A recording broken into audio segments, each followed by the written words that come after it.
My name is Jeff Fischer. I've been asked to share with you the #1 secret for creating success for you and your team. I'm going to share with you not only the #1 secret, but the top 6 things that you can do in your business. Not only to build a big team, but to retain more people.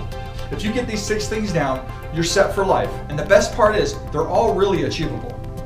Really quick, I'm going to share with you the real deal, the 6 legitimate things that produce results. So about 4 months after joining the team, I had my first opportunity to share the true value of these 6 principles with somebody. I had signed up a lady who was interested, and about a week later, she'd called me. She wanted to let me know that she was really excited and she was feeling good. Now this is one of my favorite questions that I like to ask people. After we talked a little bit, I asked her if she had a chance to log in and check out her back office yet, and she hadn't. She wasn't even aware that she had 8 people already in her business. So a couple months before I had signed her up, I had already signed up a few friends, and they in turn had shared it with a few people themselves. So understand, every time I sponsor somebody, I put them directly on my team. To make a long story short, the momentum was building, and it started to get really exciting for everybody, including her friends. There's a short video clip called The Power of 2, and it shows you how to make big money by building this kind of momentum. It's a must-watch. It's been a while since then, but the real question today is still consistent results. What are the key things driving it? So let's get right to the good stuff, shall we? Now I've spoken at events, conferences, I have sat down with the best of them. People in the home-based business industry, networking, internet marketing, lead generation, you name it.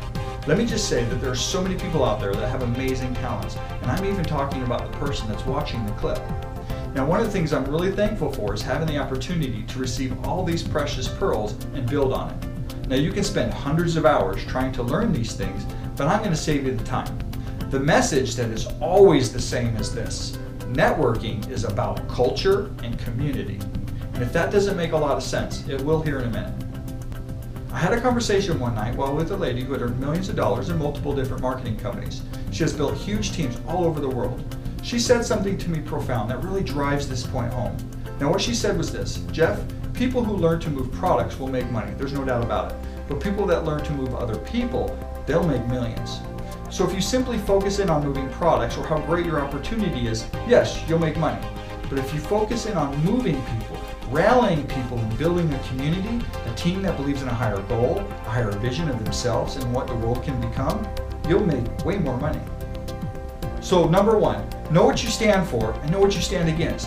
People who are on my team often hear me say, I believe in making a difference, building freedom in people's lives by providing value to others. If the amount of money that you make is equal to the value you put in a marketplace, that's what I stand for, enriching other people's lives by providing value. What I stand against is get-rich-quick ideas and people who are looking for a push-button system that will do all the work for them without them putting any value into people's lives. I signed up and joined over a year ago, and I still remember the first week. It was on the 4th day of using one of the systems, and frankly, I had a paradigm shift. It was like something had just reached down inside of me and turned the switch back on. I'd never had a product have such a positive effect on me. But here's what's interesting. By the end of the first month, what really resonated with me was the connection that I was making with people. Being in touch with people that are genuinely positive and good things are happening around you regularly, it's contagious. It was a breath of fresh air. Since then, I have made a personal goal. I want to personally help more people earn a 6- and 7-figure income than anybody else in the industry. Now I knew that was bold, but I also knew that if I shoot high enough, that great things would happen and that I would make a difference. The second principle, and seriously almost just as important as the first, is to utilize the power of 2. If you don't know what I mean by that, there's a video clip called The Power of 2, and it's a must-watch. So after I joined, let's just say I kind of fell on my face. I did actually sign up 22 people my first month, but I did not utilize the power of 2. And in not doing so, I did a huge injustice to some of those people. I'll explain. Networking is not about being a great salesman. Not at all, not even close. What turned things around for me is when I went back to the basics and focused in on just 2 people. I wanted those 2 people to have a genuine connection and experience the same thing that I had. Sharing my experience was easy, but when I focused in on having them a connection of their own, that's when things changed. So there's a video called The Secret Ingredient, and in that I'll share with you the 2 questions I ask people that usually always prompts them to sign up. Another great video. So let me back up. It wasn't even until my 2nd month that I actually utilized the power of 2. So here's the key. It's the connection that you want to duplicate. Because I was able to share my experience and connect with them, they ended up having one of their own. Now, it didn't happen overnight, but it did happen that month, and it was a total game changer. It's like when you go out to a really fancy dinner and it's absolutely amazing. You naturally share it with your closest friends. You want them to have the same experience. The connection with the product, and more importantly, the culture and community, is what you want to duplicate. When they feel that connection, they naturally want to connect and share it with the people they know. So basically, have a lot of fun, strengthen your friendships you already have, and make new ones. Be the amazing person you're meant to be. So not only will you attract like-minded people, but you will repel the people that you don't want to work with. You will allow the people who agree with your mission statement and your vision of what the world should be feel a stronger bond with you than if you just go out trying to attract everyone and please everyone. Don't try to please everyone. The best companies in the world do this right. Nike, it's not about shoes, right? It's about great athletes and great athletics. They have built a brand around it. Obviously, it's better to attract quality people to you than if you go out chasing them looking like some type of salesman. Number 3, this is key to attracting people that might be interested in what you have to offer. You have to join the conversation that's already going on in the mind of your prospect, and you have to talk to them about what they're interested in before you can talk about what you're interested in. Obviously, what you're interested in is your product and opportunity, but that's not what they're interested in yet. Let's say you're wanting to share with them a few of your products, doesn't matter what. Most people think that marketing is telling every single ingredient or telling them everything about the scientific studies. They think for some reason that spouting off all the facts and features of the product is good marketing, but it's not going to attract people to you because you're not talking to them about what they're interested in. You're talking to them about what you're interested in. Get it? People don't give a hoot about what's in the product yet.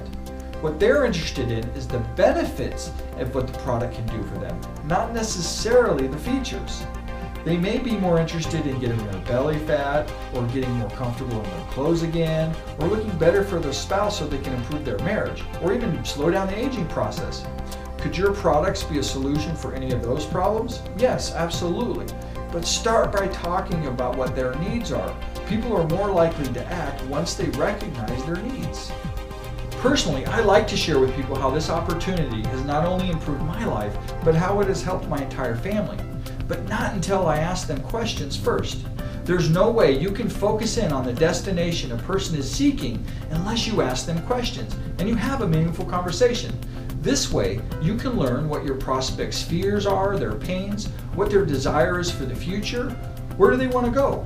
In fact, the things that they share with you are the very things that you can bring up later to help to get them to act and to sign up. But most importantly, put yourself more in the consultant role with your person rather than a salesman, and you're going to see way more results. Now, the 4th principle is going to help you with duplication. If you follow the first 3 steps, you're on your way. But there's always 2 sides to one coin, right? Occasionally, I get asked, how do I improve duplication, and how do I motivate the unmotivated? Well, the answer is you really don't. There's nothing that you can say to motivate somebody that's unmotivated. It has to be their decision to build this business. The only thing that you can really do is to keep them warm by the campfire. Let them know that you love them, that you care about them, and that you're there for them if they need you. You're not there to push them or to harp on them or to guilt them into doing something. That's never going to work, especially long term. So how do you improve duplication? When your team members see you out duplicating, when they see you producing results, they'll be motivated to do the same thing.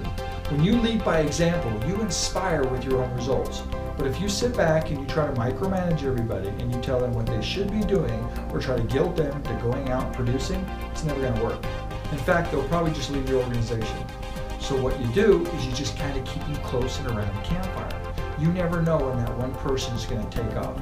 They may have been a member for 6 months or a year, but then one day they're sitting back and they're seeing all these people with success and they're going to say, hey, I want to create success too. You never know. So basically, keep them warm and around the campfire. So again, the first principle, know what you stand for and know what you stand against. Make goals. What's your mission statement? Make a vision board. Second principle, utilize the power of 2 and focus in on getting your first 2 people and connecting with them. Introduce them to the culture and community. Find 2 people that you want to have fun with because it's contagious. Third principle, duplicate by example. Keep your team warm and close to the campfire. Love them, encourage them, and share with them the excitement of your team and community. But most importantly, lead by example. And the fourth principle, join the conversation that's already going on. Talk to them about what they're interested in before you talk to them about what you're interested in. So the fifth principle, build a group where those people can interact about how they feel about the world, where they can communicate one with another and inspire and engage one another. The best place to do this is a simple Facebook group. In fact, we have a Facebook group called Believe and Achieve Today. And the sixth principle, hold events or get your team members to events. If you're building a local team, then hold an event locally. If you don't have a local team, get together with your members at events. Make sure that you get to these events and connect with them. When they feel that one-on-one with you, it really solidifies this community that you're building.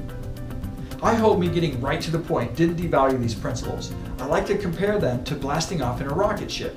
If at the beginning your angle's off just a little bit, your trajectory is going to be way off later. Aligning yourself with the correct principles will ensure proper launch. I know that if you focus in on these 6 things, which are all attainable, and build a foundation around them, you're going to be a rock star. Go out there and build a team, one person at a time, and inspire them. Try less to move product and focus in on moving people. And remember, have fun. It's contagious.